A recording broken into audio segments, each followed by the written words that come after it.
नमस्कार मंडळी. मराठी सिने इंडस्ट्रीतल्या काही सेलिब्रिटींनी घटस्फोट घेतल्यानंतर त्यांची बरीच चर्चा झाली. अभिनेत्री सई ताम्हणकरच्या घटस्फोटाची चर्चा आजही होताना दिसते. तेजश्री प्रधान, शशांक केतकर, स्वप्नील जोशी यांनीही घटस्फोटानंतर नवीन सुरुवात केली. सई ताम्हणकरने तिच्या खाजगी आयुष्याबद्दल कधीच काही लपवलं नाही. अमय गोसावींसोबत तिनं लग्नगाठ बांधली होती, पण काही कारणामुळं त्यांच्यात मतभेद झाले आणि त्यांनी विभक्त होण्याचा निर्णय घेतला. अभिनेता पियुष रानडेनं अभिनेत्री सुरुची आडारकरसोबत आयुष्याची नवी सुरुवात केली आहे. पियुषचं हे तिसरं लग्न आहे. पियुषचं पहिलं लग्न टीव्ही अभिनेत्री शाल्मीसोबत झालं होतं. दोघे कायदेशीररित्या विभक्त झाले व शाल्मीपासून विभक्त झाल्यावर अस्मिता या मालिकेच्या सेटवर मयुरीसोबत पियुषचं दुसरं लग्न झालं. स्वप्नील जोशीनं काहीच महिन्यापूर्वी दिलेल्या एका मुलाखतीत पहिल्यांदा घटस्फोटावर भाष्य केलं.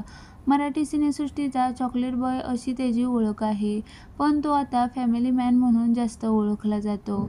पण खूप जणांना कमी माहीत आहे की स्वप्नीलचं हे दुसरं लग्न आहे. त्याच्या पहिल्या लग्नानंतर 2 वर्षातच त्यानं घटस्फोट घेतला होता.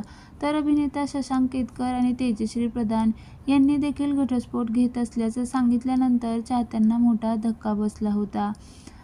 तर मराठी आणि हिंदी सिनेसृष्टीतील सो कॉल्ड अभिनेत्री सोनाली कुलकर्णी हिचं पहिलं लग्न अयशस्वी ठरल्यानंतर तिनं दुसरं लग्न केलं.